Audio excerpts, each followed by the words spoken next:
ಬೀದಿಗಿಳಿದು ಹೋರಾಟ ಮಾಡ್ತೀವಿ, ಸರ್ಕಾರ ಈ ವರದಿಯನ್ನು ಜಾರಿಗೆ ತಂದರೆ ಅನ್ನುವಂತಹ ಮಾತುಗಳು ಕೇಳಿ ಬರ್ತಾ ಇದ್ದಾವೆ. ಕೆಟ್ಟ ಶಬ್ದದಲ್ಲಿ ನನಗೆ ಬೈದಿದ್ದಾರೆ. ಅವತ್ತಿಗೆ ಆ ವರದಿಯನ್ನು ಸ್ವೀಕರಿಸದೆ, ಪರಾಮರ್ಶೆಗೊಳ್ಳದೆ, ಯಾವುದೇ ಕ್ರಮಗಳನ್ನ ಕೈಗೊಳ್ಳದೇ ಇದ್ದಂತಹ ಇದೇ ಬಿಜೆಪಿ ಮತ್ತು JDS ನಾಯಕರು ಇವತ್ತಿಗೆ ಅದೇ ವರದಿ ಅವೈಜ್ಞಾನಿಕ ಅಂತ ಹೇಳೋದು ಎಷ್ಟರ ಮಟ್ಟಿಗೆ ಸರ್? ಇಷ್ಟು ದೊಡ್ಡ ಪ್ರಮಾಣದಲ್ಲಿ ಯಾವ ಸಮೀಕ್ಷೆಯೂ ಆಗಿಲ್ಲ.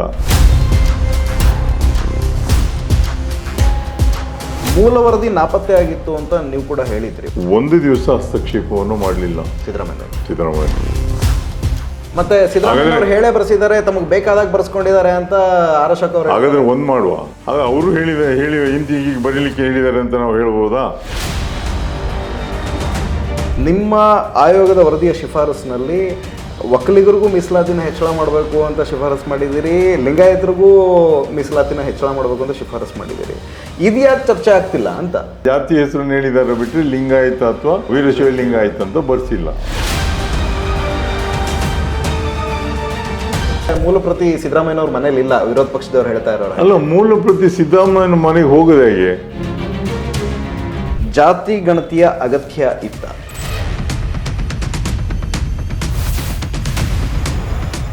ನಮಸ್ಕಾರ ವೀಕ್ಷಕರೇ, ನೀವು ನೋಡ್ತಾ ಇದ್ದೀರಾ ಸಂಪಾದಕ ಯೂಟ್ಯೂಬ್ ಚಾನಲ್. ನಾನು ಸಂಕೇತ್. ಜಾತಿ ಗಣತಿಯ ವರದಿ ಸಚಿವ ಸಂಪುಟದಲ್ಲಿ ಮಂಡನೆ ಆದಾಗಿನಿಂದ ಪರವಿರೋಧದ ಚರ್ಚೆಗಳು ನಡೀತಾನೆ ಇದ್ದಾವೆ. ಈ ವಿಚಾರವಾಗಿ ನಾವು ಹಿರಿಯ ಪತ್ರಕರ್ತರನ್ನಾಗಿರ್ಬೋದು ಅಥವಾ ರಾಜಕೀಯ ವಿಶ್ಲೇಷಕರನ್ನಾಗಿರ್ಬೋದು, ಸಮುದಾಯಗಳ ಮುಖಂಡರನ್ನಾಗಿರ್ಬೋದು ಮಾತನಾಡಿಸುವಂಥ ಪ್ರಯತ್ನ ಮಾಡಿದ್ದೀವಿ. ಅವರ ಅಭಿಪ್ರಾಯಗಳನ್ನ ನಿಮ್ಮವರೆಗೂ ತಲುಪಿಸುವಂತಹ ಪ್ರಯತ್ನ ಮಾಡಿದ್ದೀವಿ. ಇದೇ ಪ್ರಯತ್ನದ ಭಾಗವಾಗಿ ನಾವಿವತ್ತು ಹಿಂದುಳಿದ ಆಯೋಗದ ಮಾಜಿ ಅಧ್ಯಕ್ಷರಾದಂತಹ ಜಯಪ್ರಕಾಶ್ ಹೆಗಡೆ ಅವರ ಮನೇಲಿದ್ದೀವಿ. ಅವ್ರನ್ನ ಮಾತಾಡಿಸುವಂತಹ ಪ್ರಯತ್ನ ಮಾಡ್ತೀವಿ. ಜಾತಿ ಗಣತಿಯ ವರದಿಯ ಸುತ್ತ ಅವರೇನು ಹೇಳ್ತಾ ಹೋಗ್ತಾರೆ, ಅವರ ಅಭಿಪ್ರಾಯಗಳೇನು, ಮತ್ತು ಈಗ ಹುಟ್ಕೊಂಡಿರುವಂತಹ ಗೊಂದಲಗಳಿಗೆ ಅವರ ಸ್ಪಷ್ಟೀಕರಣಗಳೇನು ಅನ್ನೋದನ್ನು ಕೇಳ್ತಾ ಹೋಗ್ತೀನಿ. ಬನ್ನಿ, ಅವ್ರನ್ನ ಕಾರ್ಯಕ್ರಮಕ್ಕೆ ಸ್ವಾಗತಿಸೋಣ. ಸರ್, ಕಾರ್ಯಕ್ರಮಕ್ಕೆ ತಮ್ಮ ಸ್ವಾಗತ. ನಮಸ್ತೆ ಸರ್. ನಿಮ್ಮ ಆಯೋಗದ ವರದಿ ಮಂಡನೆ ಆದಾಗಲಿಂದನೂ ಅದರ ಸುತ್ತ ಒಂದಲ್ಲ ಒಂದು ರೀತಿಯ ಪರ ವಿರೋಧ ಚರ್ಚೆಗಳು ನಡೀತಾನೆ ಇದ್ದಾವೆ. ಕೆಲವು ಸಮುದಾಯಗಳ ಮುಖಂಡರಿಂದ ಹಿಡ್ಕೊಂಡು ಕೆಲವು ಮಠಾಧೀಶರುಗಳವರೆಗೆ ಬೀದಿಗಿಳಿದು ಹೋರಾಟ ಮಾಡ್ತೀವಿ, ಸರ್ಕಾರ ಈ ವರದಿಯನ್ನು ಜಾರಿಗೆ ತಂದರೆ ಅನ್ನುವಂತಹ ಮಾತುಗಳು ಕೇಳಿ ಬರ್ತಾ ಇದ್ದಾವೆ. ಇದಕ್ಕೆ ನಿಮ್ಮ ಪ್ರತಿಕ್ರಿಯೆ ಏನು ಸರ್? ಈಗ ಇದನ್ನು ಜಾತಿ ಗಣತಿ ವರದಿ ಅಂತ ಮಾಡಲಿಲ್ಲ, ಇದು ಸಾಮಾಜಿಕ ಮತ್ತು ಶೈಕ್ಷಣಿಕ ಸಮೀಕ್ಷೆ ಅಂತ ಮಾಡಿದಂಥದ್ದು. ತಿದ್ದುಪಡಿಯನ್ನು ಹಾಗೆ ಮಾಡಿದ್ದಂಥದ್ದು, ಸೆಕ್ಷನ್ 9 ತಿದ್ದುಪಡಿಯನ್ನು ಮಾಡಿ.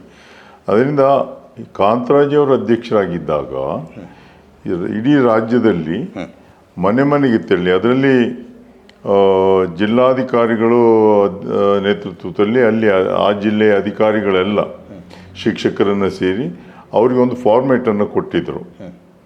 ಫಾರ್ಮೇಟನ್ನು ಕೊಟ್ಟು ಅದರಲ್ಲಿ 54 ಕ್ವೆಶ್ಚನೇಜ್ ಇತ್ತು. ಇವರೆಲ್ಲ ಮನೆ ಮನೆಗೆ ಭೇಟಿಯನ್ನು ಕೊಟ್ಟು ಆ ಮನೆಯ ಸಂಪೂರ್ಣ ಮಾಹಿತಿಯನ್ನು ತಗೊಂಡಿದ್ದಾರೆ.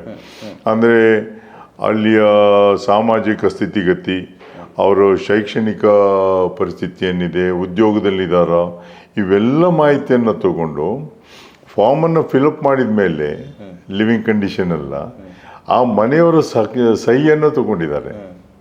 ಅದಾದ ಮೇಲೆ ಈಗ ಅಲ್ಲಿ ಎನ್ಯುಮರೇಷನ್ಗೆ ಹೋದ್ರಲ್ಲ ಅಧಿಕಾರಿ, ಅವರ ಸಹಿದ್ದು ಅದೇ ದಿವಸ ಜಿಲ್ಲಾಧಿಕಾರಿಗಳ ಕಚೇರಿಯಲ್ಲಿ ಅದನ್ನು ಅದನ್ನು ಒಂದು ಸಾಫ್ಟ್ವೇರನ್ನು ರೆಡಿ ಮಾಡಿದಂಥದ್ದು ಭಾರತ್ ಎಲೆಕ್ಟ್ರಾನಿಕ್ಸ್ನವರು.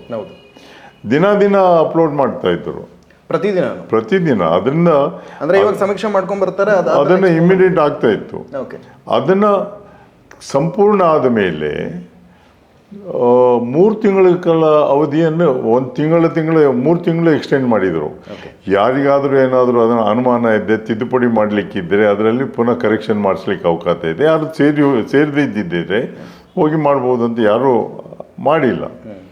ಅದರರ್ಥ ಒಂದು ವೇಳೆ ಅಂಥದ್ದೇನಾದ್ರು ತಪ್ಪಿದ್ರೆ ತಿದ್ದುಕೊಳ್ಳಿಕ್ಕೂ ಅವಕಾಶ ಇತ್ತು.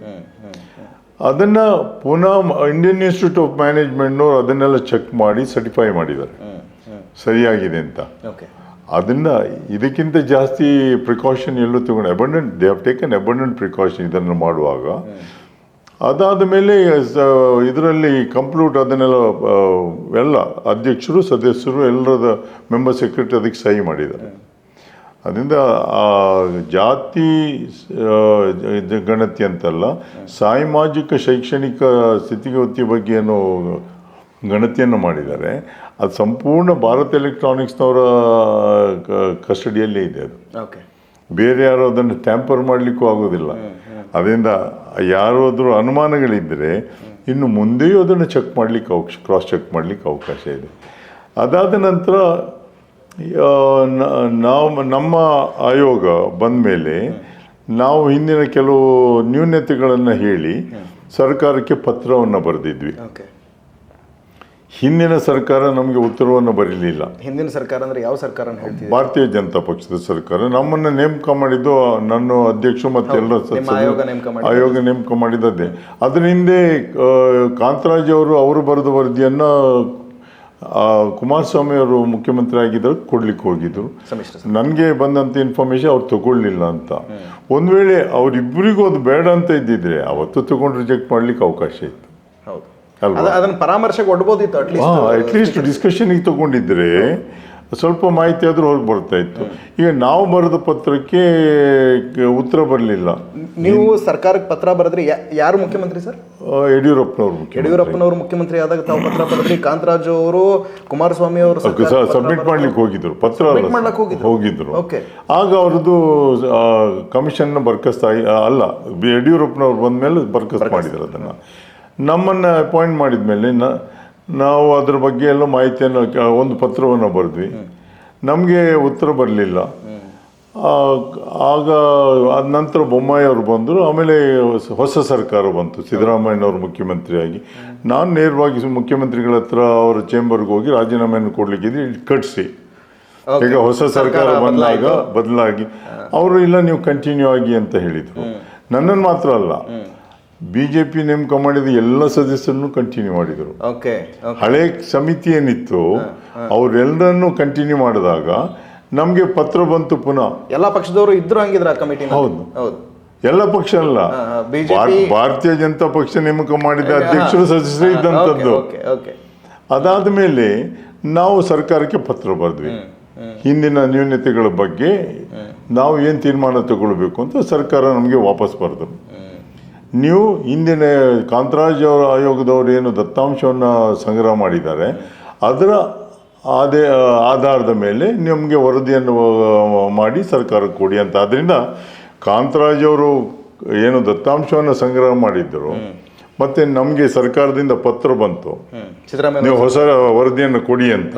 ಅದರ ಮಧ್ಯದಲ್ಲಿ ಆದಂತ ಎಲ್ಲ ಘಟನೆಗಳು ಇದಕ್ಕೆ ಸಂಬಂಧವೇ ಇಲ್ಲ, ಇನ್ನು ಹೌದು ಅಗತ್ಯವೇ ಇಲ್ಲ ಇನ್ನು ಚರ್ಚೆಗೆ. ಯಾಕಂದ್ರೆ ಅದು ಸರಿ ಇದೆ, ದತ್ತಾಂಶ ಸಂಗ್ರಹ ಮಾಡಿದ್ದು ಸರಿ ಇದೆ, ನಮಗೆ ಬರೆದಂತ ಪತ್ರವೂ ಇದೆ, ನಾವು ಪತ್ರ ಬರ್ದೋದು ಇದೆಲ್ಲ ಅದ್ರ ಮಧ್ಯದಲ್ಲಿ ಆದಂಥದ್ದು ಯಾವುದು ಅಗತ್ಯ ಇಲ್ಲ ಕಾಣ್ತದೆ ಚರ್ಚೆಗೆ. ಆದ್ರೆ ಒಂದು ಅಗತ್ಯ ಇದೆ ಸರ್, ಏನು ಅಂದ್ರೆ ತಾವು ಕೂಡ ಪತ್ರ ಬರೆದ್ರಿ ಸಬ್ಮಿಷನ್ಗೆ ಅಂತೇಳಿ ಕಾಂತರಾಜು ಅವರು ಕುಮಾರಸ್ವಾಮಿ ಅವರ ಸರ್ಕಾರಕ್ಕೆ ಸಂಪರ್ಕ ಮಾಡಿದ್ರು.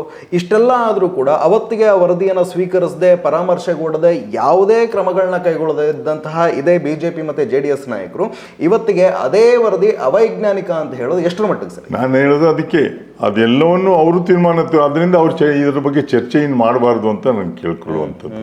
ಯಾಕಂದರೆ ಸರಿಯಾದ ರೀತಿಯಲ್ಲಿ ದತ್ತಾಂಶ ಸಂಗ್ರಹ ಮಾಡಿದೆ. ನಾವು ಅದಾದ ಮೇಲೆ ಸರ್ಕಾರ ನಮಗೆ ಬರೆದದ್ದ ಆಧಾರದ ಮೇಲೆ ನಾವು ವರದಿಯನ್ನು ಕೊಟ್ಟಿದ್ದೇವೆ. ಅದು ಕ್ಯಾಬಿನೆಟ್ ಮುಂದೆ ಹೋಗಿದೆ. ಆ ಹಿಂದಿನ ವಿಷಯ ಅವರೆಲ್ಲ ಇದ್ದಾಗ ನಡೆದಂಥ ಘಟನೆಗಳಿಗೆ ಈಗ ಚರ್ಚೆ ಮಾಡಿ ಏನು ಪ್ರಯೋಜನ ಇಲ್ಲ ಅಂತ ನನ್ನ ಅಭಿಪ್ರಾಯ. ಇನ್ನೊಂದು ಪ್ರಶ್ನೆ ಏನು ಅಂದರೆ, ನೀವೇ ಹೇಳಿದ್ರಿ ಅದನ್ನು, BJP ಸರ್ಕಾರ ಅಧಿಕಾರದಲ್ಲಿದ್ದಾಗ ನೇಮಕಗೊಂಡಿದ್ದು ನಿಮ್ಮ ಆಯೋಗ ಅಂತ ಹೇಳಿ. ಅವರದ್ದೇ ಸರ್ಕಾರ ಅಧಿಕಾರದಲ್ಲಿದ್ದಾಗ ನೇಮಕಗೊಂಡಂತಹ ಆಯೋಗ ಅದಾದ ನಂತರದಲ್ಲಿ ಸಿದ್ಧಪಡಿಸಿದಂತಹ ಒಂದು ಅಧ್ಯಯನದ ವರದಿಯನ್ನು ಈಗ ಅವರೇ ವಿರೋಧಿಸ್ತಾರೆ ಅಂದರೆ ಅರ್ಥ ಏನಿದೆ ಅಂತ? ಅದು ಅವರೇ ಉತ್ತರ ಹೇಳಬೇಕು, ನಾನು ಉತ್ತರ ಹೇಳಲಿಕ್ಕೆ ಬರೋದಿಲ್ಲ. ನಿಜ ಸರ್, ನೀವಾಗಲೇ ಪ್ರೊಸೆಸ್ ಬಗ್ಗೆ ಹೇಳಿದ್ರಿ, ಸಮೀಕ್ಷೆ ಹೇಗೆ ನಡೀತು, ಅಧ್ಯಯನ ಅಂತ ಹೇಳಿ ಎಲ್ಲ. ಸೊ ಇದನ್ನು ಇನ್ನೊಂದು ಸ್ವಲ್ಪ ಎಲಾಬ್ರೇಟ್ ಮಾಡಿ ಹೇಳೋದಾದರೆ, ನೀವು ಜಾತಿಗಣತಿ ಅಲ್ಲ ಇದು ಅಂತಲೂ ಹೇಳಿದ್ರಿ, ಜಾತಿಗಣತಿಯ ಸಮೀಕ್ಷೆ ಅಲ್ಲ ಅಂಥೇಳಿ. ಈ ಸಾಮಾಜಿಕ ಮತ್ತು ಶೈಕ್ಷಣಿಕ ಸಮೀಕ್ಷೆ ಹೇಗೆ ನಡೀತು, ಅದರ ಇಡೀ ಒಟ್ಟಾರೆ ಪ್ರೊಸೆಸ್ ಹೇಗಿತ್ತು, ಅದರ ದತ್ತಾಂಶಗಳನ್ನು ಆಧರಿಸಿ ನೀವು ಅಧ್ಯಯನದ ವರದಿಯನ್ನು ಸಿದ್ಧಪಡಿಸಿದ್ದು, ಈ ಒಟ್ಟಾರೆ ಪ್ರೊಸೆಸ್ ಹೇಗಿತ್ತು ಅಂತ ನಮ್ಮ ವೀಕ್ಷಕರಿಗೆ ಒಂದು ಸ್ವಲ್ಪ. ಈಗ ಆ ದತ್ತಾಂಶವನ್ನು ಸಂಗ್ರಹ ಮಾಡುವಾಗ ಅದರಲ್ಲಿ ಒಂದು ಅಂಶ ಇದ್ದದ್ದು ಮಾತ್ರ ಜಾತಿಯ ಕೇಳಿದಂಥದ್ದು ಪ್ರಶ್ನೆ. ಅದು ಸಿಕ್ಕದೇ ಇದ್ದರೆ ನಾವು ಆ ಜಾತಿಯನ್ನು ಯಾವ ಪ್ರವರ್ಗಕ್ಕೆ ಸೇರಿಸ್ಬೇಕು ಅಂತ ಗೊತ್ತಾಗೋದಿಲ್ಲ.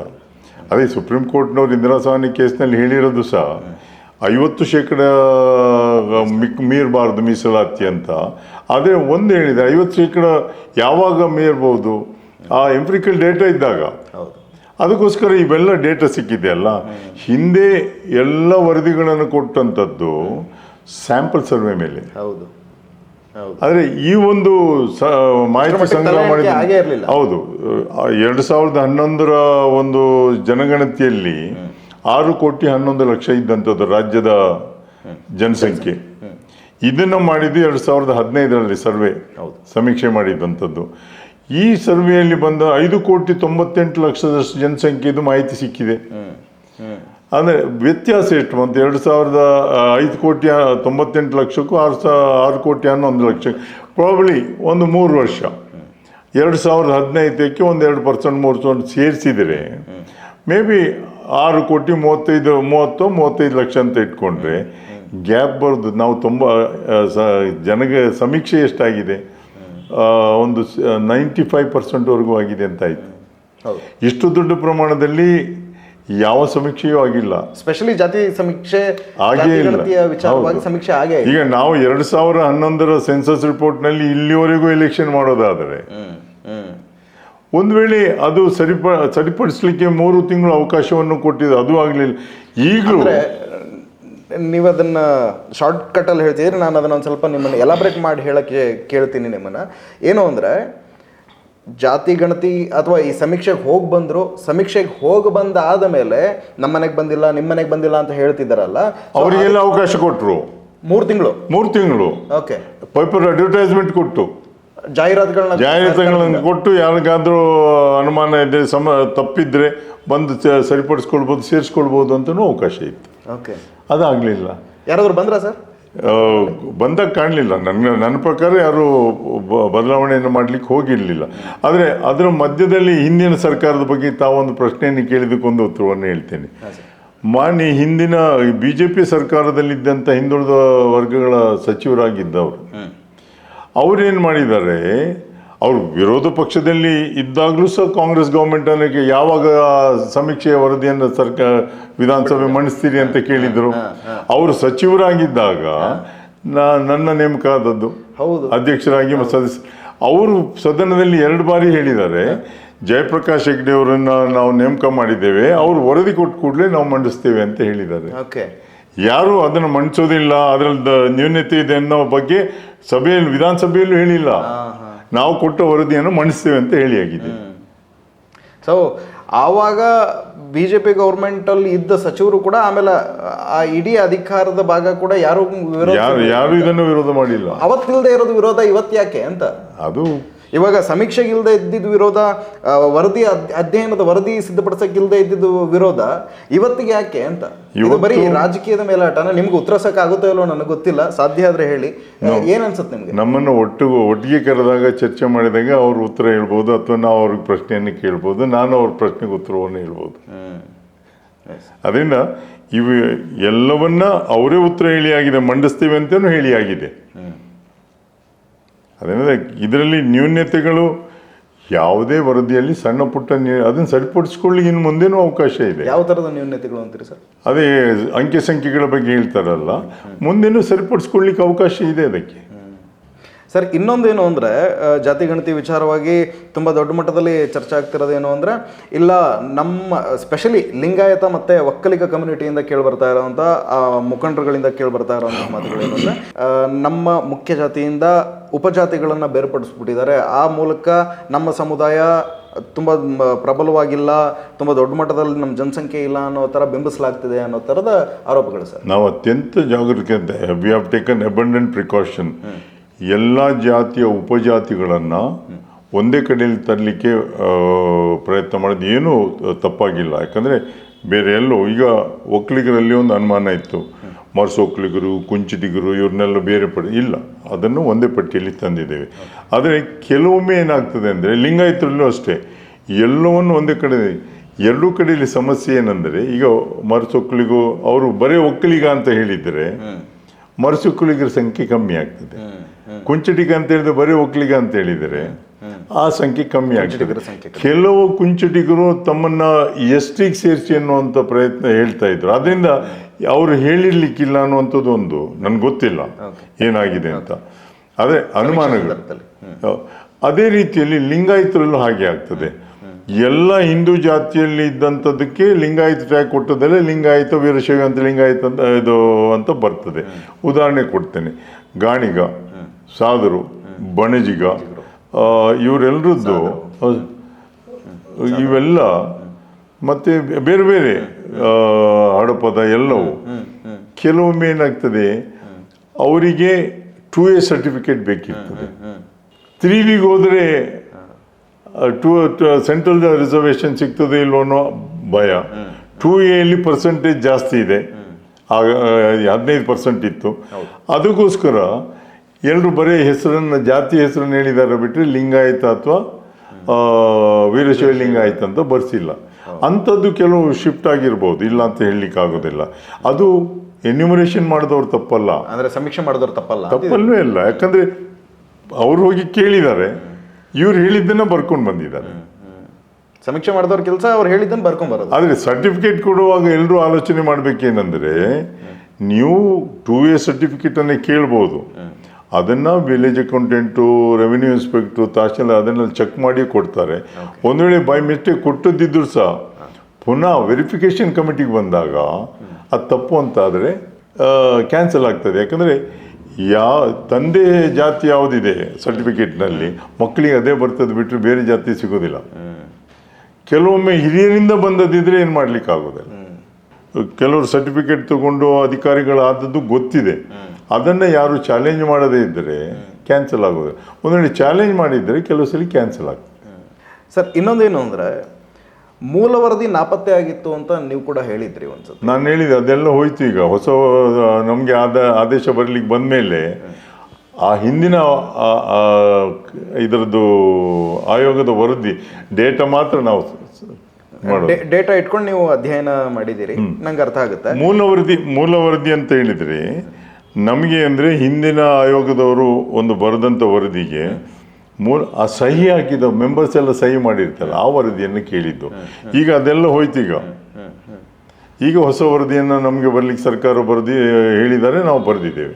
ಗೊಂದಲ ಇರೋದು ಏನು ಅಂದರೆ ಸರ್, ಮೂಲ ವರದಿ ನಾಪತ್ತೆ ಆಗ್ಬಿಟ್ಟಿದೆ, ಮತ್ತು ಇವರೇನು ಅಧ್ಯಯನ ಮಾಡಿದ್ದಾರೆ ಅನ್ನೋ ರೀತಿಯಲ್ಲಿ. ಮೂಲ ವರದಿ ದತ್ತಾಂಶದ ಮೇಲೆ ಮಾಡಿರೋದು ನಾವು. ಅದರ ದತ್ತಾಂಶಗಳು ಎಲ್ಲಿ ಸ್ಟೋರ್ ಆಗಿತ್ತು ಸರ್? ಅದು ಭಾರತ್ ಎಲೆಕ್ಟ್ರಾನಿಕ್ಸ್ನವರು. ಅಂದರೆ ಡಿಜಿಟಲಿ ಸ್ಟೋರ್ ಆಗಿತ್ತಾ, ಮ್ಯಾನ್ಯುವಲ್? ಡಿಜಿಟಲಿ ಆಗಿದೆ. ಓಕೆ, ಹೌದು, ಡಿಜಿಟಲಿ ಆಗಿದೆ. ಅವರು ಸಾಫ್ಟ್ವೇರ್ ಮಾಡಿದ್ದು ಅವ್ರ ಹತ್ರ ಇದೆ ಎಲ್ಲ ಕಂಪ್ಲೀಟ್ ಡೇಟಾ. ಸೊ ಸೆಕ್ಯೂರ್ ಆಗಿದೆ. ಸೆಕ್ಯೂರ್ಡ್. ಮತ್ತೆ ಮೂಲ ಪ್ರತಿ ಸಿದ್ದರಾಮಯ್ಯನವ್ರ ಮನೇಲಿ ಇಲ್ಲ, ವಿರೋಧ ಪಕ್ಷದವ್ರು ಹೇಳ್ತಾ ಇರೋರು. ಅಲ್ಲ, ಮೂಲ ಪ್ರತಿ ಸಿದ್ದರಾಮಯ್ಯನ ಮನೆಗೆ ಹೋಗೋದು ಹೇಗೆ? ಅಲ್ಲಿ ನಾವು ವರದಿಯನ್ನು ಬರೆಯುವಾಗ ಪುನಃ ಸರ್ಕಾರಕ್ಕೆ ಪತ್ರ ಬರೆದಿದ್ದೇವೆ ಅಂತ ಹೇಳಿದಲ್ಲ, ಆಗ ಅವರು ಹೇಳಿದ್ದಷ್ಟೇ ಕಾನೂನು ಪ್ರಕಾರ ಮಾಡಿ ಅಂತ ಬಿಟ್ಟರೆ ಒಂದು ದಿವಸ ಹಸ್ತಕ್ಷೇಪವನ್ನು ಮಾಡಲಿಲ್ಲ ಸಿದ್ದರಾಮಯ್ಯ. ಮತ್ತೆ ಸಿದ್ದರಾಮಯ್ಯ ಹೇಳೇ ಬರೆಸಿದ್ದಾರೆ, ತಮಗೆ ಬೇಕಾದಾಗ ಬರೆಸ್ಕೊಂಡಿದ್ದಾರೆ ಅಂತ ಆರಶಕ್ ಅವರು. ಹಾಗಾದ್ರೆ ಒಂದು ಮಾಡುವ, ಆಗ ಅವರು ಹೇಳಿ ಹಿಂದಿಗೆ ಬರೀಲಿಕ್ಕೆ ಹೇಳಿದ್ದಾರೆ ಅಂತ ನಾವು ಹೇಳ್ಬೋದಾ? ಅಪಾದನೆ ಮಾಡುವಾಗ ಆಲೋಚನೆ ಮಾಡಬೇಕು. ಅವರು ಸರ್ಕಾರದಲ್ಲಿದ್ದರು, ಅವ್ರು ನೇಮಕ ಮಾಡಿದ ಕಮಿಷನ್ ಅದು ಮಾಡ್ತಾರಾ ಅಂತ ಸಾಧ್ಯ ಇಲ್ಲ. ಯಾಕಂದರೆ ಕಮಿಷನ್ ಅಂತ ಹೇಳಿದರೆ ಸುಮ್ಮನೆ ಈಗ ಯಾರ್ದಾರು ಮನೆಯಲ್ಲಿ ಕೂತ್ಕೊಂಡು ಹೋಗಿ ವರದಿಯನ್ನು ಬರಲಿಕ್ಕೆ ಸಾಧ್ಯ ಆಗೋದಿಲ್ಲ. ಅಲ್ಲಿ ಈಗಲೂ ಇನ್ನು ಕೆಲವು ಮೆಂಬರ್ಸ್ ಅವ್ರ ಜೊತೆ BJPಯಲ್ಲೇ ಇದ್ದಾರೆ, ಅವ್ರ ಹತ್ರ ಕೇಳ್ಬೋದಲ್ಲ. ಅವ್ರು ಬಂದು ಹೇಳಿ, ಸಿದ್ದರಾಮಯ್ಯವ್ರ ಮನೆಗೆ ಬಂದು ಬರ್ಸಿದ್ದಂತಾದರೆ ಅವರು ಎಲ್ಲರೂ ಬಂದು ಕೂತ್ಕೊಂಡು ಒಟ್ಟಿಗೆ ನೀವೊಂದು ಇಂಟರ್ವ್ಯೂ ಮಾಡಿ ನಾನು ಉತ್ತರವನ್ನು ಹೇಳಿದೆ, ಅವರು ಹೇಳಿ. ಯಾವಾಗಲೂ ಯಾರ ಮೇಲೆ ಅಪಾದನೆ, ಸಿದ್ದರಾಮಯ್ಯವ್ರ ಮೇಲೆ ಅಪಾದನೆ ಹಾಕುವಾಗ ಕಮಿಷನ್ ಮೇಲೂ ಹಾಕಿದ್ದು ಅಂತ ಅವ್ರ ಮನಸ್ಸಿನಲ್ಲಿ ಇರಬೇಕು. ಅವರೇ ನೇಮಕ ಮಾಡಿದ ಕಮಿಷನ್ ಇದು, ಬಿಜೆಪಿಯವರೇ ನೇಮಕ ಮಾಡಿದ ಕಮಿಷನ್. ಅದರಿಂದ ಅದು ಒಂದು ಕಡೆಗೆ ಅಪಾದನೆ ಆಗೋದಿಲ್ಲ, ಎರಡೂ ಕಡೆ ಅಪಾದನೆ ಬಿದ್ದಾಗ ಆಗ್ತದೆ. ಅಂಥದ್ದು ಮಾಡಬಾರ್ದು ಅಂತ ನಾನು ಅವ್ರ ಹತ್ರ ಕೇಳ್ಕೊಳ್ತೇನೆ. ಸರ್, ಇನ್ನೊಂದು ಪ್ರಶ್ನೆ ಏನು ಅಂದರೆ, ಮೀಸಲಾತಿ ಕುರಿತಾದಂತಹ ಶಿಫಾರಸುಗಳನ್ನು ನಿಮ್ಮ ಆಯೋಗ ಮಾಡಿದೆ. ಸೊ ಆ ಥರದ ಶಿಫಾರಸುಗಳನ್ನು ಮಾಡೋದಕ್ಕೆ ನಿಮ್ಮ ಆಯೋಗಕ್ಕೆ ಅಧಿಕಾರ ಇತ್ತ ಅಂತ? ಅಲ್ಲಿ ಇದೆ ಸಲಹೆಗಳು. ಪ್ರಶ್ನೆ ಯಾಕೆ ಕೇಳ್ತಾ ಇದ್ದೀನಿ ಅಂದರೆ, ಆ್ಯಕ್ಟ್ನಲ್ಲಿ ತಿದ್ದುಪಡಿ ತರುವಾಗಲೇ ದತ್ತಾಂಶದ ಒಟ್ಟಿಗೆ ಸಲಹೆಗಳನ್ನು ಕೊಡ್ಲಿಕ್ಕೆ ಅಂತಿದೆ, ರಿಪೋರ್ಟು ಕೊಡ್ಲಿಕ್ಕೆ. ಅಂದರೆ ಸರ್ಕಾರದಿಂದ ಏನಾದರೂ ಪತ್ರ ಬಂದಿತ್ತಾ? ಅಲ್ಲ, ಆ್ಯಕ್ಟ್ನಲ್ಲೇ ಇದೆ. ಯಾಕಂದ್ರೆ ಈ ಹಿಂದೆಲ್ಲ ಹೇಗಾಗ್ತಿತ್ತು ಅಂದ್ರೆ ಮೀಸಲಾತಿಯನ್ನ ಶಿಫಾರಸು ಮಾಡೋದಕ್ಕೆ ಅಂತಾನೆ ಆಯೋಗಗಳು ರಚನೆ ಆಗ್ತಾ ಇತ್ತು. ಇಲ್ಲ, ಇದು ಈ ಆಯೋಗನೇ ಪರ್ಮನೆಂಟ್ ಇದು ಇಟ್ಸ್ ಎ ಪರ್ಮನೆಂಟ್ ಕಮಿಷನ್. ಬೇರೆ ಬೇರೆ ಸಂದರ್ಭದಲ್ಲಿ ಬೇರೆ ಬೇರೆಯವ್ರನ್ನ ಅಧ್ಯಕ್ಷ ನೇಮಕ ಮಾಡಿ ಸದಸ್ಯರನ್ನ ನೇಮಕ ಮಾಡಿದ್ರೆ ಅವ್ರು ವರದಿಯನ್ನು ಕೊಡ್ತಾ ಇದ್ರು ಬಿಟ್ರೆ ಅದಕ್ಕೆ ಪ್ರತ್ಯೇಕವಾಗಿ ಇದರಲ್ಲಿ ಸ್ಪೆಸಿಫಿಕ್ ಆಗಿ ದತ್ತಾಂಶವನ್ನು ಸಂಗ್ರಹ ಮಾಡಲಿಕ್ಕೆ ಯಾವಾಗ ಆದೇಶವನ್ನು ಅದರಲ್ಲೇ ಇದೆ ಅದರೊಟ್ಟಿಗೆ. ಅದೊಂಥರದ ಗೊಂದಲ ಇಲ್ಲ, ಅದು ಗೊಂದಲ ಅಲ್ಲ. ನಮ್ಮ ಮನಸ್ಸಿನಲ್ಲಿ ಇದು ಗೊಂದಲವನ್ನು ಜನರ ಮಧ್ಯದಲ್ಲಿ ಆಗ್ತಾ ಇದ್ದೇವೆ ಬಿಟ್ರೆ ಇದರಲ್ಲಿ ಗೊಂದಲವೇ ಇಲ್ಲ. ಸರ್, ಇನ್ನೊಂದು ಈ ವರದಿ ವಿಚಾರವಾಗಿ ಕೇಳಿಬರ್ತಾ ಇರುವಂತಹ ವಾದ ಅಥವಾ ಆರೋಪ ಏನು ಅಂದರೆ ಮುಸ್ಲಿಮರ ಸಂಖ್ಯೆನ ಜಾಸ್ತಿ ಇದೆ ಅನ್ನೋ ರೀತಿಯಲ್ಲಿ ಬಿಂಬಿಸಲಾಗಿದೆ, ಅವರ ಉಪಜಾತಿಗಳನ್ನು ವರ್ಗೀಕರಿಸಿಲ್ಲ ಅನ್ನೋ ರೀತಿಯಲ್ಲಿ. ಅಂದರೆ ಈಗ ಲಿಂಗಾಯತರು ಅಥವಾ ಒಕ್ಕಲಿಗರನ್ನ ಹೇಗೆ ಮುಖ್ಯ ಜಾತಿಯಿಂದ ಬೇರ್ಪಡಿಸಿದ್ದಾರೆ ಆ ರೀತಿ ಮಾಡಿಲ್ಲ ಅನ್ನೋ ರೀತಿದೆಲ್ಲ ಕೇಳಿ ಬರ್ತಾ ಇರುವಂಥದ್ದು. ಅವ್ರದ್ದು ಲಿಂಗಾಯತರ ಉಪಜಾತಿಯನ್ನು ಬೇರ್ಪಡಿಸಿಲ್ಲ, ಒಂದೇ ಕಡೆಯಲ್ಲಿ ತಂದಿದ್ದೇವೆ. ಒಕ್ಕಲಿಗರದ್ದು ಉಪಜಾತಿಯನ್ನು ಒಂದೇ ಕಡೆಯಲ್ಲಿ ತಂದು ಬೇರ್ಪಡಿಸ್ಲಿಕ್ಕೆ ಪ್ರಯತ್ನ, ಯಾಕಂದರೆ ನಾವು ಅಷ್ಟು ಜಾಗ್ರತೆ ಮಾಡಿದ್ದೇವೆ. ಅದೇ ರೀತಿಯಲ್ಲಿ ಈ ದತ್ತಾಂಶವನ್ನು ಸಂಗ್ರಹ ಮಾಡುವಾಗ ಎಷ್ಟು ಮುಸ್ಲಿಂ ಜಾತಿ ಬಂದಿದೆ ಉಪಜಾತಿ ಅದನ್ನೆಲ್ಲ ಒಂದೇ ಕಡೆಯಲ್ಲಿ ತಂದಿದ್ದೇವೆ ಬಿಟ್ಟರೆ ಬರೇ ಮುಸ್ಲಿಂ ಉಪಜಾತಿಯನ್ನು ಒಂದು ಕಡೆಯಲ್ಲಿ ತಂದಿದ್ದೇವೆ ಇದನ್ನು ತಂದಿಲ್ಲಲ್ಲ. ಲಿಂಗಾಯತರದ್ದು ಒಂದೇ ಕಡೆಯಲ್ಲಿ ತಂದಿದ್ದೇವೆ, ಬೇರೆ ಜಾತಿದು ಒಂದೇ ಕಡೆ, ಯಾರದ್ದು ಬೇರ್ಪಡಿಸಿಲ್ಲ. ನಾವು ಮತ್ತೆ ಆದಷ್ಟು ಜಾಗ್ರತೆ ಮಾಡಿ ಹುಡುಕಿ ಒಂದೇ ಕಡೆಯಲ್ಲಿ ಸೇರಿಸ್ಲಿಕ್ಕೆ ಪ್ರಯತ್ನ ಮಾಡಿದೆ. ಬಟ್ ಮುಸ್ಲಿಮರದ್ದು ದೊಡ್ಡ ಜಾತಿ ಅನ್ನೋ ಥರ ಬಿಂಬಿಸಲಾಗ್ತದೆ ಅನ್ನೋ ರೀತಿಯ ವಾದಗಳು ಕೇಳಿ ಬರ್ತಾ ಇರೋದು. ಅದೇ ಸಮಸ್ಯೆ. ಅದನ್ನು ಸರಿಯಾಗಿ ಅರ್ಥ ಮಾಡ್ಕೊಳ್ದೇ ಇದ್ದರೆ ಈ ಸಮಸ್ಯೆ ಉದ್ಭವ ಆಗ್ತದೆ.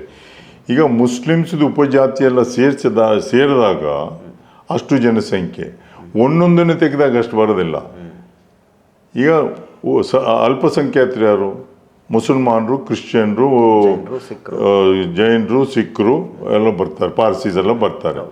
ಇವೆಲ್ಲ ಒಂದು ಭಾಗ ಆದರೆ ಅದನ್ನು ಬಿಟ್ಟರೆ ಪರಿಶಿಷ್ಟ ಜಾತಿ, ಪರಿಶಿಷ್ಟ ಮತ್ತು ಉಳಿದ ಎಲ್ಲ ಜಾತಿಗಳು ಹಿಂದೂ ಇದಕ್ಕೆ ಪಟ್ಟಿಯಲ್ಲೇ ಬರ್ತದೆ, ಇನ್ಕ್ಲೂಡಿಂಗ್ ಲಿಂಗಾಯತ್. ಆಗ ಹೊಂದಾಣಿಕೆ, ನೀವು ಜಾತಿ ಸಂಖ್ಯೆಯನ್ನು ಹೋಲಿಸಿದಾಗ ಅವ್ರು ತುಂಬ ಕಮ್ಮಿ ಕಾಣ್ತಾರೆ. ಇವ್ರನ್ನೆಲ್ಲರೂ ಹಿಂದೂ ಬರೇ ಒಕ್ಕಲಿಗ, ಬರೇ ಲಿಂಗಾಯತ್ ಹೋಲಿಸಿದಾಗ ಮಾತ್ರ ಅವ್ರು ಜಾಸ್ತಿ ಕಾಣ್ತಾರೆ ಬಿಟ್ರೆ, ಯಾಕಂದ್ರೆ ಇಡೀ ರಾಜ್ಯದ ಬೇರೆ ಬೇರೆ ಕಡೆಯಲ್ಲಿ ಇದ್ದಾರೆ. ಮತ್ತೆ ಉಳಿದ ಜಾತಿಯವರು ಎಲ್ಲ ಕಡೆಯಲ್ಲಿ, ಎಲ್ಲ ಜಿಲ್ಲೆಗಳಲ್ಲಿ ಇಲ್ಲ. ಈಗ ಬಂಟ್ರು ಬಿಲ್ಲವರು ಅಂದ್ರೆ ಅವರು ಒಂದೊಂದು ಕಡೆಯಲ್ಲಿ, ತುಳುನಾಡು ಆ ಥರ. ಈಗ ಒಕ್ಕಲಿಗರು ದಕ್ಷಿಣ ಕರ್ನಾಟಕದಲ್ಲಿ ಜಾಸ್ತಿ ಇದ್ದಾರೆ, ಬೇರೆ ಬೇರೆ ಕಡೆಯಲ್ಲಿ ಇದ್ದಾರೆ, ಇಲ್ಲ ಅಂತ ಹೇಳೋದಿಲ್ಲ. ಲಿಂಗಾಯತರು ಅಷ್ಟು ಉತ್ತರ ಕರ್ನಾಟಕ ಜಾಸ್ತಿ ಇದ್ದಾರೆ, ದಕ್ಷಿಣ ಭಾಗದಲ್ಲಿ ಇದ್ದಾರೆ, ಮೈಸೂರಿನಲ್ಲಿ ಇದ್ದಾರೆ, ಕೂರ್ಗ್ನಲ್ಲಿ ಎಲ್ಲ ಇದ್ದಾರೆ, ಬಟ್ ಸಂಖ್ಯೆ ಕಮ್ಮಿ ಆಗ್ತಾ ಹೋಗ್ತದೆ. ಹಾಗಾಗಿ ಇವರು ಎಲ್ಲ ಕಡೆಯಲ್ಲಿ ಇರೋದ್ರಿಂದ ಸಣ್ಣ ಸಣ್ಣ ಕಡೆಯಲ್ಲಿ ಸಹ ಅವರು ಜೀವನ ಮಾಡೋದ್ರಿಂದ ಎಲ್ಲ ಕಡೆಯಲ್ಲಿ ಇದ್ದಾರೆ. ಅದೇ ರೀತಿಯಲ್ಲಿ ಪರಿಶಿಷ್ಟ ಜಾತಿಯವರದ್ದು ಇಡೀ ರಾಜ್ಯದಲ್ಲಿ ಇದ್ದಾರೆ, ಅವರು ಎಲ್ಲ ಹಳ್ಳಿಯಲ್ಲೂ ಇದ್ದಾರೆ, ಅವ್ರ ಸಂಖ್ಯೆ ಜಾಸ್ತಿ ಆಗ್ತದೆ. ಹೌದು ಸರ್, ನಿಮ್ಮ ಆಯೋಗದ ವರದಿಯನ್ನು ಪ್ರಮುಖವಾಗಿ ವಿರೋಧಿಸ್ತಾ ಇರೋದು ಲಿಂಗಾಯತ ಸಮುದಾಯ ಮತ್ತು ಒಕ್ಕಲಿಗ ಸಮುದಾಯದ ಮುಖಂಡರುಗಳು. ಆದರೆ ನಿಮ್ಮ ಆಯೋಗದ ವರದಿಯ ಶಿಫಾರಸ್ಸಿನಲ್ಲಿ ಒಕ್ಕಲಿಗರಿಗೂ ಮೀಸಲಾತಿನ ಹೆಚ್ಚಳ ಮಾಡಬೇಕು ಅಂತ ಶಿಫಾರಸ್ ಮಾಡಿದ್ದೀರಿ, ಲಿಂಗಾಯತರಿಗೂ ಮೀಸಲಾತಿನ ಹೆಚ್ಚಳ ಮಾಡಬೇಕು ಅಂತ ಶಿಫಾರಸ್ ಮಾಡಿದ್ದೀರಿ. ಇದು ಯಾಕೆ ಚರ್ಚೆ ಆಗ್ತಿಲ್ಲ ಅಂತ? ಅದಕ್ಕೆ ನೀವು ಅವ್ರನ್ನ ಕರೆದು ಕೇಳಿದ್ರೆ ಗೊತ್ತಾಗ್ತದೆ ಯಾಕೆ. ನಾವಂತೂ ಎಲ್ಲ ಸಮುದಾಯಕ್ಕೂ ನ್ಯಾಯವನ್ನು ಒದಗಿಸಿದ್ದೇವೆ. ಪ್ರಾಯಶಃ ಅದು ಹೊರಗೆ ಬಂದ ಮೇಲೆ ಜನರಿಗೆ ಇದ್ರ ಬಗ್ಗೆ ಮಾಹಿತಿ, ಅದಕ್ಕೆ ನೀವು ಬಂದು ನನ್ನ ಹತ್ರ ಚರ್ಚೆ ಮಾಡಿದರೆ ಸ್ವಲ್ಪ ಆದರೂ ಮಾಹಿತಿ ಜನರ ಮಧ್ಯದಲ್ಲಿ ಹೋಗ್ತದೆ, ಅದೇ ಒಂದು ಸಂತೋಷ ನನಗೆ. ಇಲ್ಲದಿದ್ರೆ ಏನಾಗ್ತದೆ, ಸರಿಯಾದ ಮಾಹಿತಿ ಹೋಗೋದಿಲ್ಲ. ನಾನು ಒಂದು ಹಂತದಲ್ಲಿ ಇದನ್ನು ಚರ್ಚೆಯನ್ನು ನಿಲ್ಲಿಸೋದು ಒಳ್ಳೆಯದು ಅಂತ, ಆದರೆ ಚರ್ಚೆ ನಿಲ್ಲಿಸಿದರೆ ಇನ್ನೂ ಗೊಂದಲ ಜಾಸ್ತಿ ಆಗ್ತದೆ ಅಂತ ಅಭಿಪ್ರಾಯ. ಚರ್ಚೆ ನಡೀತಾ ಇದ್ರೆ ಜನಕ್ಕೆ ಗೊಂದಲ ಮಾಹಿತಿ ಸಿಗ್ತದೆ, ನಾವು ಮಾಹಿತಿಯನ್ನು ಕೊಡ್ಲಿಕ್ಕೆ ಆಗ್ತದೆ. ಹೌದು. ಬಟ್ ಏನು ಅಂದರೆ ನನ್ನ ಪ್ರಶ್ನೆ ಮತ್ತೆ ಅಲ್ಲಿಗೆ ಬಂದಿಲ್ಲತ್ತೆ. ಏನು ಅಂದರೆ ಮುಸ್ಲಿಮರಿಗೆ ಮೀಸಲಾತಿ ಹೆಚ್ಚಳ ಮಾಡಿ ಚರ್ಚೆ ಆಗುತ್ತೆ ಸರ್, ಆಯಿತಾ? 4%ಇಂದ 8% ಹೋಯಿತು ಅಂಥೇಳಿ ಮುಸ್ಲಿಮರಿಗೆ ಮಾಡಿ ಚರ್ಚೆ ಆಗುತ್ತೆ. 4%ಇಂದ 7%ಗೆ ಹೋಗಿದ್ದು, 5%ಇಂದ 8%ಗೆ ಬಂದಿದ್ದು, ಈ ಮೀಸಲಾತಿ ಹೆಚ್ಚಳದ ರೆಫರೆನ್ಸ್ ಶಿಫಾರಸು ಮಾತ್ರ ಇದ್ಯಾಕೆ ಚರ್ಚೆ ಆಗಲ್ಲ? ಎಲ್ಲ ಜಾತಿ ವರ್ಗಗಳಿಗೂ ಜಾಸ್ತಿ ಆಗಿದೆ, ಅದನ್ನು ಸರ್ಕಾರ ಒಪ್ಪಿದರೆ. ಈಗ ನಾವು ಸರ್ಕಾರಕ್ಕೆ ಸಲಹೆಯನ್ನು ಕೊಡೋದು ಮಾತ್ರ ಬಿಟ್ಟರೆ, ಶಿಫಾರಸು ಕೊಡೋದು ಮಾತ್ರ ಬಿಟ್ಟರೆ, ಇನ್ನು ಕ್ಯಾಬಿನೆಟ್ನಲ್ಲಿ ತೀರ್ಮಾನ ಆಗಬೇಕು ಅದು. ಅದರಿಂದ ನಾವು ನಮ್ಮ ಅಭಿಪ್ರಾಯವನ್ನು ಸರ್ಕಾರಕ್ಕೆ ಕೊಟ್ಟಿದ್ದೇವೆ, ಸರ್ಕಾರ ತೀರ್ಮಾನ ತಗೊಳ್ಬೇಕು. ಸರ್ಕಾರ ಯಾವಾಗ ತೀರ್ಮಾನ ಅಂತ, ಯಾಕಂದರೆ ಇದು ಆದಷ್ಟು ಚರ್ಚೆ ಆಗೋದು ಒಳ್ಳೆಯದು. ಇಲ್ಲದಿದ್ದರೆ ಅನುಮಾನಗಳಿಗೆ ಅವಕಾಶವನ್ನು ಕೊಡಬಾರ್ದು. ನಾನು ಅನೇಕ ದೂರವಾಣಿಗಳು ಬರ್ತದೆ. ಸತ್ಯ ಹೇಳಬೇಕಂದ್ರೆ ಉಡುಪಿನಲ್ಲಿ ಒಂದು, ವಾಟ್ಸಪ್ನಲ್ಲಿ ಒಂದು ಬಂತು. ನನಗೆ ಭಾಳ ನೋವಾಯಿತು. ಕೆಟ್ಟ ಶಬ್ದದಲ್ಲಿ ನನಗೆ ಬೈದಿದ್ದಾರೆ. ನಿಮಗೆ? ಹೌದು. ಓಕೆ, ಕಾರಣ ಏನು ಸರ್? ಕಾರಣ ನಾನು ಬ್ಯಾಕ್ವರ್ಡ್ ಕ್ಲಾಸ್ ಕಮಿಷನ್ ರಿಪೋರ್ಟನ್ನು ಕೊಟ್ಟೆ ಅಂತ. ಅದಕ್ಕೂ ಬೈದು ಬರ್ದಿದ್ದು ಯಾರು? ಒಬ್ಬ ಬ್ಯಾಕ್ವರ್ಡ್ ಕ್ಲಾಸ್ ಹುಡುಗನೇ. ಅವ್ರಿಗೆ ಅಂದರೆ ಅದ್ರ ಬಗ್ಗೆ ಮಾಹಿತಿಯೇ ಇಲ್ಲ. ಮಾಹಿತಿ ಕೊರತೆ ಇದೆ. ಮಾಹಿತಿ ಯಾರೋ ಕಳಿಸಿದ್ರು, ಅವನು ತೆಗೆದು ಎಲ್ಲದಕ್ಕೂ ಫಾರ್ವರ್ಡ್ ಮಾಡ್ಲಿಕ್ಕೆ ಶುರು ಮಾಡಿದ. ಅದರಿಂದ ಅದನ್ನು ಚರ್ಚೆಗೆ ಆದಷ್ಟು ಚರ್ಚೆ ಆದರೆ ನಮಗೂ ಸ್ವಲ್ಪ ಸಮಾಧಾನ ಆಗ್ತದೆ, ಈ ಬೈಯೋರ ಸಂಖ್ಯೆ ಕಮ್ಮಿ ಆಗ್ತದೆ. ಸರ್, ಇನ್ನೊಂದು ಪ್ರಶ್ನೆ ಏನು ಅಂದರೆ, ಪ್ರವರ್ಗ 1B ಅಂತೇಳಿ ಹೊಸದಾಗಿ ಸೃಷ್ಟಿಯಾಗಿದೆ. ಆ ಪ್ರವರ್ಗ 1B ಕೆಟಗರಿನಲ್ಲಿ ಹಿಂದುಳಿದ ಸಣ್ಣ ಪುಟ್ಟ ಜಾತಿಗಳೆಲ್ಲ ಇದ್ದಾವೆ. ಅದರಲ್ಲಿ ಕುರುಬ ಸಮುದಾಯವನ್ನು ಸೇರಿಸಲಾಗಿದೆ. ಇದರ ಮೂಲಕ ಸಣ್ಣ ಪುಟ್ಟ ಜಾತಿಗಳು ತುಂಬ ದೊಡ್ಡ ಮಟ್ಟದ ಅನ್ಯಾಯ ಆಗುತ್ತೆ ಅನ್ನೋಂಥ ಒಂದು ವಾದ ಕೇಳಿಬರ್ತದೆ. ಒಂದು ಎಲ್ಲ ಸಣ್ಣ ಪುಟ್ಟ ಜಾತಿ ಇಷ್ಟವರೆಗೆ ಯಾವುದು ಪಟ್ಟಿಯಿಂದ ಹೊರಗಿತ್ತೋ ಅವನ್ನೆಲ್ಲ ತರಲಿಕ್ಕೆ ಪ್ರಯತ್ನ, ಯಾವುದೇ ಒಂದು ಜಾತಿಯನ್ನು ಬಿಟ್ಟಿಲ್ಲ ಈ ಸಲ. ಎಲ್ಲ ಜಾತಿಯವರನ್ನು ಒಂದಲ್ಲ ಒಂದು ಪ್ರವರ್ಗದಲ್ಲಿ ಸೇರಿಸಿ ಅವರಿಗೆ ಮೀಸಲಾತಿ ಸೌಲಭ್ಯ ಸಿಗಬೇಕು ಅನ್ನುವಂಥ ಆಲೋಚನೆಯಿಂದ ಮಾಡಿದ್ದೇವೆ. ನಿಜ. ಅದ್ರ ಬಗ್ಗೆ ಭಾಳಷ್ಟು ಜಾಗ್ರತೆ ಮಾಡಿದ್ದೇವೆ. ಇದು ಒಂದರ ಬಗ್ಗೆ ಚರ್ಚೆ ಆಗ್ತಾ ಇದೆ. ಆದರೆ ನಾವು ಯಾವುದನ್ನೇ ಆಮೇಲೆ ಇದೆಲ್ಲ ಸರ್ಕಾರ ಒಪ್ಪಿದ ಮೇಲೆ ಬೇಕಾದರೆ ಅದನ್ನು ಕ್ರಾಸ್ ಚೆಕ್ ಮಾಡ್ಬೋದು ಯಾರು ಬೇಕಾದರೂ. ಏನು ಇಂಡಿಕೇಟರ್ಸ್ ಕೊಟ್ಟಿದ್ದಾರೆ ಎಕ್ಸ್ಪರ್ಟ್ ಕಮಿಟಿ, ಮತ್ತು ವೇಟೇಜನ್ನು ಕೊಟ್ಟಿದ್ದಾರೆ, ಮಾರ್ಕ್ಸನ್ನು ಕೊಟ್ಟಿದ್ದಾರೆ. ಅದರ ಪ್ರಕಾರವೇ ಲೆಕ್ಕವನ್ನು ಮಾಡಿ ಅದು ಬಂದಿದೆ. ಬಿಟ್ಟರೆ ನಾವು ನೇರವಾಗಿ ಸೇರಿಸಿಲ್ಲ. ಒಂದು ವೇಳೆ ಮುಂದೆ ಇದು ತಪ್ಪಂತ ಆದರೆ ಸರಿಪಡಿಸ್ಕೊಳ್ಳಿಕ್ಕೂ ಅವಕಾಶ ಇದೆ. ಕಮಿಷನ್ ಮುಂದೆ ಹೋಗಲಿ, ಇದು ತಪ್ಪಾಗಿದೆ ಅಂತ. ಹೊಸ ಕಮಿಷನ್ ಬಂದಿದೆಯಲ್ಲ, ಅದ್ರ ಮುಂದೆನೇ ಹೋಗ್ಬೋದಲ್ಲ. ನಾವು ಕರೆಕ್ಟಾಗಿ ಇಂಡಿಕೇಟರ್ಸ್ ಆ್ಯಂಡ್ ವೆಯ್ಟೇಜ್ ಪ್ರಕಾರನೇ ಮಾಡಿದ್ದೇವೆ. ಬಿಟ್ಟರೆ ಶುರುವಿಗೆ ನಾವು ಅದೇ ನೀವೇನು ಜನ ಏನು ಆಲೋಚನೆ ಮಾಡಿದ್ರು ಆ ಆಲೋಚನೆ ನಾವು ಮಾಡಿದ್ವಿ, ಇದು ಹೇಗೆ ಅಂತ ರಿಪೀಟೆಡ್ಲಿ ನಾವು ಕ್ಯಾಲ್ಕುಲೇಟ್ ಮಾಡಿದ್ದೇವೆ. ಅದಾದ ಮೇಲೆ ಸೇರಿಸಿದ್ದು. ಬಿಟ್ಟರೆ ಒಂದು ಜಾತಿಯನ್ನು ಅದನ್ನು ಮಾತ್ರ ಸೇರಿಸ್ಬೇಕು ಅನ್ನೋ ಆಲೋಚನೆ ಇರಲಿಲ್ಲ. ಈಗ ಹಾಗಾದರೆ ಕುರುಬ್ರನ್ನ 1B ಕೆಟಗರಿಗೆ ಸೇರಿಸಿದ ಕಾರಣಕ್ಕೆ ಹಿಂದುಳಿದ ಜಾತಿಗಳಿಗೆ, ಸಣ್ಣ ಪುಟ್ಟ ಜಾತಿಗಳಿಗೆ ಏನು ಕ್ರೀಮಿ ಲೇಯರ್ ತೊಂದರೆ ಆಯಿತು. Creamy layer, okay, level playing ground ಎಲ್ರಿಗೂ. ಸರ್, ನೀವು ಹೇಳಿದ್ರಿ ಕ್ರೀಮಿ ಲೇಯರ್ ತೊಂದರೆ ಆಯಿತು ಅಂತ ಹೇಳಿ. ಕ್ರೀಮಿ ಲೇಯರ್ ವಿಚಾರವಾಗಿ ಇವಾಗ ರಿಸರ್ವೇಷನ್ನಲ್ಲಿ ಇವರೆಲ್ಲರೂ ಬರ್ತಾರೆ ಅಂತ ಆದರೆ ಕ್ರೀಮಿ ಲೇಯರ್ 8 ಲಕ್ಷಕ್ಕೆ ಅದರ ಮಿತಿ ಇರುವಂಥದ್ದು. ಸೊ ಇದು ಹೇಗೆ ಸರ್ ಅಂತ? ಅಲ್ಲ, ಅದನ್ನು ಮೊದಲೇ ಫಿಕ್ಸ್ ಮಾಡಿದ್ದಾರೆ, ಕ್ರೀಮಿ ಲೇಯರ್ 8 ಲಕ್ಷ ಅಂತೇಳಿ. ಅದ್ರ ಪ್ರಕಾರ ಮಾಡಿದ್ದೇವೆ. ಈಗ ಇನ್ಕಮ್ ಟ್ಯಾಕ್ಸು SSCಗೂ ಸಹ ತುಂಬ ಈಗ 12 ಲಕ್ಷದವರೆಗೆ ಮಾಡಿದ್ದಾರೆ. ಬಟ್ ಈಗ 8 ಲಕ್ಷದವರೆಗೆ ಇನ್ಕಮ್ ಟ್ಯಾಕ್ಸ್ ಕಟ್ಟಲಿಕ್ಕಿಲ್ಲಲ್ಲ, 7.5 ಲಕ್ಷ. ಅದರಿಂದ ಆ ಲೆವೆಲ್ಗೆ ಬಂದಿದೆ ಅಷ್ಟೇ. ಮೊದಲು ಈ ಕ್ರೀಮಿ ಲೇಯರ್ ಅನ್ನುವಂಥದ್ದು ಇನ್ಕಮ್ ಟ್ಯಾಕ್ಸ್ ಲೆವೆಲ್ಗಿಂತ ಜಾಸ್ತಿ ಇತ್ತು.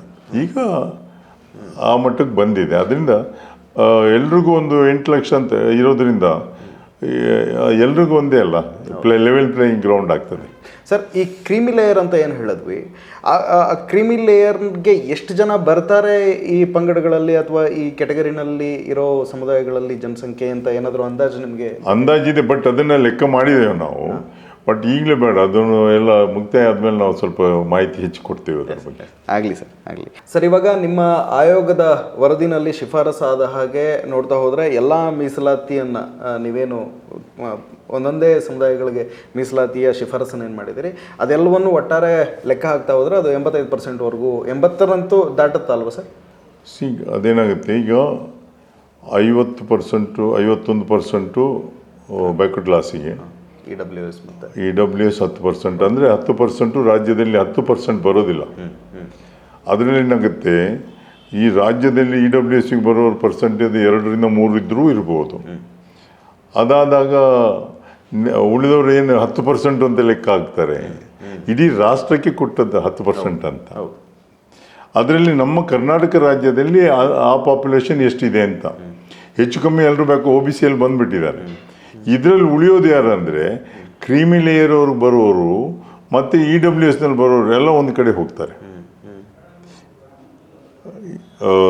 ಸಾಮಾನ್ಯ ಜನರಲ್ ಕ್ಯಾಟಗರಿಗೆ ಬರೋರು ಮತ್ತು ಕ್ರೀಮಿ ಲೇಯರ್ ಬರೋ ಒಂದು ಕಡೆ ಹೋಗ್ತಾರೆ. ಮತ್ತು ಉಳಿದಿದ್ದೆಲ್ಲ 51 + 6 57 ಆಯಿತು. ಪ್ಲಸ್ ಇದೊಂದು ಮೂರು ಆದರೆ 60 ಆಗುತ್ತೆ. ಮತ್ತೆ ಯಾವ್ದ್ಯಾವ್ದು ಬರ್ತದೆ ನೋಡಬೇಕು. ಅಂದರೆ ತುಂಬ 51 ಈಗ +18 ಮೊದಲಿಂದು. ಸರ್ ಇವಾಗ ಒಟ್ಟಿನಲ್ಲಿ ಹತ್ತತ್ರ ಒಂದು 70 ಅರೌಂಡ್ ಆದರೂ ಬರುತ್ತೆ, 70-75ವರೆಗೂ ಬರುತ್ತಲ್ವ. ಸೊ ಈ 75% ರಿಸರ್ವೇಷನ್ ಅನ್ಕೊಂಡ್ರು ಇದನ್ನ ಜಾರಿಗೆ ತರಕ್ಕೆ ಅಂತ ಹೋದ್ರೆ ಇಲ್ಲಿ ಜನರಲ್ ಕೆಟಗರಿ ಅವ್ರಿಗೆ ಎಲ್ಲಾದ್ರೂ ಒಂದು 25% ಉಳಿತದಲ್ಲ, 25% ಉಳಿತದೆ. ಅದೆಲ್ಲ ಲೆಕ್ಕ ಹಾಕಿದ್ದೇವೆ. ಅದರಲ್ಲಿ ಸೆಕೆಂಡ್ರಿ ಸೋರ್ಸು ಇದೆಯಲ್ಲ, ಯಾರು ಎಷ್ಟು ಉದ್ಯೋಗದಲ್ಲಿದ್ದಾರೆ ಅವೆಲ್ಲ ಇದೆ. ಸ್ಟಾಟಿಸ್ಟಿಕ್ಸ್. ಸೊ ಯಾರಿಗೂ ಅನ್ಯಾಯ ಆಗೋದಿಲ್ಲ. ಸರ್ ನಾನು ಮೊದಲು ಕೇಳಬೇಕಿತ್ತು, ಆದರೆ ನಾನು ಬೇಕು ಅಂತಲೇ ಇದನ್ನು ಕೊನೆಗೆ ಬರೆದಿಟ್ಕೊಂಡಿದ್ದೆ ಈ ಪ್ರಶ್ನೆನ. ಏನು ಅಂದರೆ ಜಾತಿ ಗಣತಿಯ ಅಗತ್ಯ ಇತ್ತ? ನಮಗೆ ಯಾವ ಜಾತಿ ಯಾವ ಕ್ಯಾಟಗರಿಗೆ ಹಾಕಬೇಕು ಅನ್ನೋದು ಅವರ ಸಾಮಾಜಿಕ, ಶೈಕ್ಷಣಿಕ ಮತ್ತು ಆರ್ಥಿಕ ಸ್ಥಿತಿಗತಿಗಳು ತಿಳ್ಕೊಳ್ಬೇಕಾದ್ರೆ ಇದು ಮಾಡಲೇಬೇಕಲ್ವಾ? ಇಲ್ಲಿದ್ರೆ ಗೊತ್ತಾಗೋದು ಹೇಗೆ? ಯಾವ ಜಾತಿಯವರು ಯಾವ ಪರಿಸ್ಥಿತಿ ಇದೆ ಅಂತ ಗೊತ್ತಾಗೋದಿಲ್ಲ ಅಲ್ವಾ? ನಮ್ಗೆ ಇಂಡಿಕೇಟರ್ಸು ಕೊಡ್ಲಿಕ್ಕೆ ಆಗೋದಿಲ್ಲ, ಅದಕ್ಕೆ ವೈಟೇಜು ಕೊಡಲಿಕ್ಕೂ ಆಗೋದಿಲ್ಲ. ಅದು ಸುಪ್ರೀಂ ಕೋರ್ಟ್ ಹೇಳಿದೆ, ಎಂಪಿರಿಕಲ್ ಡೇಟಾ ಇದ್ದರೆ ಮಾಡಿ ಅಂತ. ಸರ್ ಇನ್ನೊಂದು ಪ್ರಶ್ನೆ ಮತ್ತೆ ಮತ್ತೆ ಕೇಳಿ ಬರ್ತಿರೋದು ಏನಂದರೆ 10 ವರ್ಷದ ಹಿಂದಿನ ಸಮೀಕ್ಷೆ, 10 ವರ್ಷದ ಹಿಂದಿನ ವರದಿ, ಇದು ಹೆಂಗೆ ಅನ್ನೋಂಥದ್ದು. ಈಗ ಹಿಂದೊಂದ್ಸಲ ಜಾತಿ ಗಣಿತ 1931-32 ಅಲ್ಲಿ. ಹೌದು, 31. ನಾವು ಈಗಲೂ ಚುನಾವಣೆಗಳು ಮಾಡ್ತಾ ಇರೋದು ಯಾವುದು? ಸೆನ್ಸಸ್ಸು 2011ರದ್ದು. 2011ರದ್ದು ಎಲ್ಲ ಎಲೆಕ್ಷನ್ಗಳು ಆಗ್ತಾ ಬರ್ತಾ ಇದೆ. ಹೌದು, ಅದೇ ಆಧಾರದ ಮೇಲೆ. ಈಗ 2015ರದ್ದು ಇನ್ನು ನೆಕ್ಸ್ಟ್ ಇದಕ್ಕೆ ಅದನ್ನು ಅಪ್ಡೇಟ್ ಮಾಡಲಿಕ್ಕೆ ಬೇರೆ ಬೇರೆ ರೀತಿಯ ಅವಕಾಶಗಳಿದೆ, ಮಾಡ್ಬೋದು. ಅಂದರೆ ನೀವು ಹೇಳ್ತಿರೋದೇನು ಅಂದರೆ ನೀವು ಸಮೀಕ್ಷೆ ಒಳಗಡೆ ಸಮೀಕ್ಷೆಯಿಂದ ಬಿಟ್ಟು ಹೋದಂಥವ್ರು ಇಲ್ಲ ನಮ್ಮನೆಗೆ ಬಂದಿಲ್ಲ ಅಂತ ಹೇಳೋರು, ಮತ್ತೆ ಈಗ ಹೆಚ್ಚಾಗಿ ಜನಸಂಖ್ಯೆ ಆಗಿರೋದು, ಇದೆಲ್ಲಾನು ಒಳಗೊಂಡು ಮತ್ತೆ ಅಪ್ಡೇಟ್ ಮಾಡ್ಬೋದು. ಅಪ್ಡೇಟ್ ಮಾಡಲಿಕ್ಕೆ ಅವಕಾಶ ಇದೆ. ಓಕೆ. ಈಗ ಹೊಸ ಕಮಿಷನ್ ಇದೆಯಲ್ಲ, ಇಟ್ಸ್ ಅ ಪರ್ಮನೆಂಟ್ ಕಮಿಷನ್. ಹೌದು. ನಮ್ಮದು ಮುಗಿದ ಮೇಲೆ ಈಗ ಇವರು ಮಧುಸೂನ್ ನಾಯಕ್ ಅವ್ರನ್ನ ಮಾಡಿದ್ದಾರೆ. ಮೆಂಬರ್ಸ್ನ ಮಾಡಿದಾಗ ಅವರಿಗೆ ಮನವಿಯನ್ನು ಕೊಟ್ಟು ಸರಿಪಡಿಸ್ಕೊಳ್ಳಿಕ್ಕೆ ಅವಕಾಶ ಇದೆ. ಯಾವುದೇ ತಪ್ಪುಗಳಿದ್ರೆ ತಿದ್ದುಕೊಳ್ಳಿಕ್ಕೆ ಅವಕಾಶ ಇದೆ. ನಮಗೆ ಇನ್ನೊಂದು ಮಾಹಿತಿಯನ್ನು ಕೊಡಬೇಕಂದ್ರೆ 2002ರಲ್ಲಿ ರವಿವರ್ಮ ಕುಮಾರ್ ಏನು ವರದಿಯನ್ನು ಕೊಟ್ಟು ಅವ್ರದ್ದು 71ರಲ್ಲಿ 69 ಎಕ್ಸೆಪ್ಟ್ ಆಗಿತ್ತು. ಅದರ ನಂತರ ಸಿದ್ಧಲಿಂಗಯ್ಯ, ದ್ವಾರಕನಾಥ್ ಅವರು, ಕಾಂತರಾಜ್ ಅವರು ಸುಮಾರು ವರದಿ ಕೊಟ್ಟಿದ್ದಾರೆ ಎಲ್ಲ. ಅದು ಸಣ್ಣ ಪುಟ್ಟ ಜಾತಿಗಳು ಯಾವುದೂ ಇನ್ನೂ ಮೀಸಲಾತಿ ಸಿಕ್ಕೇ ಇಲ್ಲ ಅವರಿಗೆ. ನಾನು ರಿಪೀಟೆಡ್ಲಿ ಕೇಳ್ಕೊಂಡಿದ್ದೆ ಎಲ್ಲ ಸರ್ಕಾರವನ್ನು, ಅನಾಥ ಮಕ್ಕಳದ್ದು ಸೇರಿಸಿಲ್ಲ. ಈಗ ಎಲ್ಲವೂ ಸೇರಿದೆ, ಯಾವುದೂ ಬಿಟ್ಟೋಗಿಲ್ಲ. ಅದರಿಂದ ಯಾವ ಸಮಾಜಕ್ಕೆ ಜಾತಿಗಳಿಗೆ ಧ್ವನಿಯೇ ಇರಲಿಲ್ಲ, ಅವು ಪೂರ ಸೇರಿಯಾಗಿದೆ. ಸರ್ ನೀವು ಹೇಳ್ತಾ ಇದ್ರಿ, ನಾನು ಮತ್ತೆ ಅದನ್ನು ನಮ್ಮ ವೀಕ್ಷಕರಿಗೋಸ್ಕರ ನೀವು ನಮ್ಮ ಸಂದರ್ಶನದಲ್ಲಿ ನೀವು ಹೇಳಿ ಅಂತ ಕೇಳೋಕ್ಕೋಸ್ಕರ ಪ್ರಶ್ನೆ ಆಗ್ತಿದ್ದೀನಿ. ಏನು ಅಂದರೆ ನಾನು ಹೇಗೆ ಈ ಕುರುಬರದೆಲ್ಲ ಕೇಳ್ತಾ ಇದ್ದೆ, ಹಾಗೆ ನಾನು ಲಿಂಗಾಯತರದ್ದು ಒಕ್ಕಲಿಗರದೆಲ್ಲ ಕೇಳ್ತಾ ಇದ್ದೆ, ಹಾಗೆ ನಿಮ್ಮ ಸಮುದಾಯದಿಂದ ಬಂಟ ಸಮುದಾಯದಿಂದನೂ ಬಿಟ್ಟು ಹೋಗಿದೆ ಅನ್ನೋ ಮಾತುಗಳು ನಿಮಗೆ ಇದೆ. ನನ್ನ ಹತ್ರನೇ ಕೇಳಿದ್ದಾರೆ, ಈಗ ಬಂಟ ಸಮುದಾಯದ್ದು ಸಂಖ್ಯೆ ಕಮ್ಮಿ ಆಯ್ತಲ್ಲ ಅಂತ. ಅಲ್ಲಿ ಏನಾಗುತ್ತೆ, ನಮ್ಮದು ಬಂಟರೆ ಆನೆ ನಾಡೋವರ ಸಂಘ ಅಂತ ಇರೋದು. ನಾನು ಲಿಟ್ರೇಚರೆಲ್ಲ ಓದಿದ್ದೇನೆ. ಕಲ್ಯಾಣಪುರ ಹೊಳೆಯ ಉತ್ತರ ಭಾಗದಲ್ಲಿದ್ದವರೆಲ್ಲ ನಾಡೋರು, ದಕ್ಷಿಣ ಭಾಗದಲ್ಲಿದ್ದವರೆಲ್ಲ ಬಂಟರು ಅಂತ ಅದರಲ್ಲಿದೆ. ಮತ್ತು ಸಂಘ ಇರೋದು ಬಂಟರ ಯಾನೆ ನಾಡೋವರ ಸಂಘ ಅಂತ.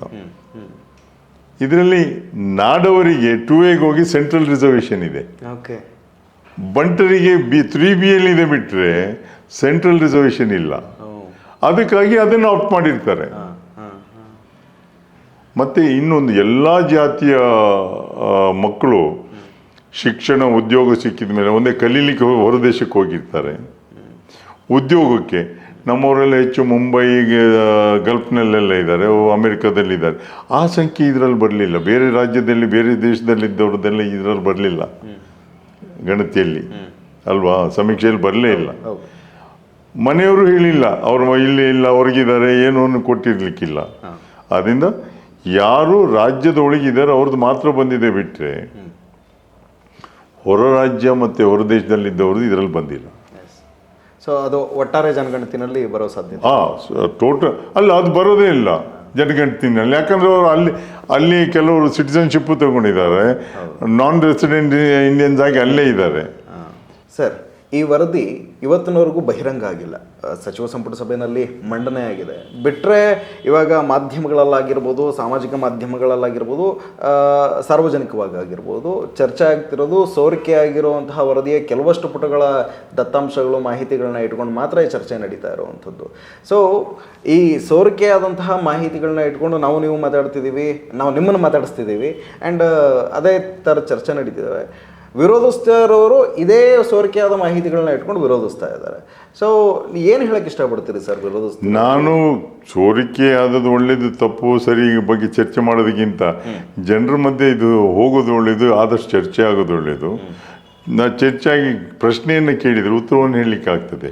ಪ್ರಶ್ನೆ ಕೇಳಿದೆ ಇದು ನಮ್ಮ ಹತ್ರ ಬರೀ ಅವರೇ ಅಪಾದನೆಗಳನ್ನು ಹಾಕೋದಕ್ಕಿಂತ ಬಂದ್ಬೇಕಾದ್ರೆ ನನ್ನನ್ನು ಒಂದೇ ಸ್ಟುಡಿಯೋದಲ್ಲಿ ಇಲ್ಲಿ ಕರೀರಿ, ಒಟ್ಟಿಗೆ ಕೂತು ಚರ್ಚೆಯನ್ನು ಮಾಡಿದ್ರೆ ಹೆಚ್ಚಿನ ಮಾಹಿತಿಯನ್ನು ಕೊಡ್ಲಿಕ್ಕೆ ಸಾಧ್ಯ. ಅವ್ರಿಗೆ ಉತ್ತರವನ್ನು ಹೇಳಲಿಕ್ಕೆ ಖಂಡಿತ ಸಂವಾದ ಆಗೋದು ಒಳ್ಳೆಯದು, ಚರ್ಚೆ ಆಗೋದು ಒಳ್ಳೆಯದು, ಜನರ ಮಧ್ಯೆ ಹೋಗೋದು. It should go to public domain ಅಂತ. ವರದಿಯೂ ಹೋಗಲಿ, ಚರ್ಚೆಯೂ ಆಗಲಿ ಅಂತ ನನ್ನ ಅಭಿಪ್ರಾಯ. ಸರ್, ಓಕೆ, ಇವಾಗ ದತ್ತಾಂಶಗಳು ಸೋರಿಕೆ ಆಗಿದ್ದಾವೆ, ಅದರ ಸುತ್ತಾನೆ ನಾವು ಮಾತಾಡ್ತಾ ಇದ್ದೀವಿ. ಆ್ಯಕ್ಚುಯಲ್ ಡೇಟಾ, ಆ್ಯಕ್ಚುಯಲ್ ದತ್ತಾಂಶ ಜನಗಳಿಗೆ ಸಾರ್ವಜನಿಕವಾಗಿ ಯಾವಾಗ ಲಭ್ಯ ಆಗೋ ಸಾಧ್ಯತೆ ಇದೆ? ಒಂದು ಕ್ಯಾಬಿನೆಟ್ನವ್ರು ಎಕ್ಸೆಪ್ಟ್ ಮಾಡಿದ ಮೇಲೆ ಹೋಗ್ತದೆ. ಬಟ್ ಸರ್ಕಾರ ತೀರ್ಮಾನ ತಗೊಂಡು ಮೊದಲೇ ಬಿಡುಗಡೆ ಮಾಡಿದ್ರೆ ಇನ್ನೂ ಒಳ್ಳೇದು ಅಂತ ನನ್ನ ಮನಸ್ಸಿಗೆ ಬರ್ತದೆ. ಯಾಕಂದ್ರೆ ಆದಷ್ಟು ಚರ್ಚೆ ಆಗಲಿ ಅಂತ. ಅಟ್ಲೀಸ್ಟ್ ಒಂದು ಸ್ವಲ್ಪ ಮುಂಚಿತವಾಗಿ ಡೇಟಾ ಜನಗಳ ಕೈಗೆ ಸಿಕ್ಕರೆ ಇನ್ನೂ ಹೆಚ್ಚು ಚರ್ಚೆ ಆಗ್ತದೆ, ಕನ್ವಿನ್ಸ್ ಆಗ್ಬೋದು ಅಂತ ನನ್ನ ಅಭಿಪ್ರಾಯ.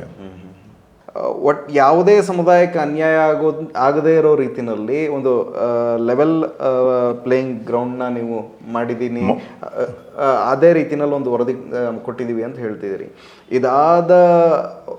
ಇಷ್ಟೆಲ್ಲದರ ಹೊರತಾಗಿಯೂ ಕೂಡ ಇಷ್ಟರ ಮಟ್ಟಿಗೆ ವಿರೋಧ ಅಂತೂ ಕೇಳಿ ಬರ್ತಾ ಇದೆ.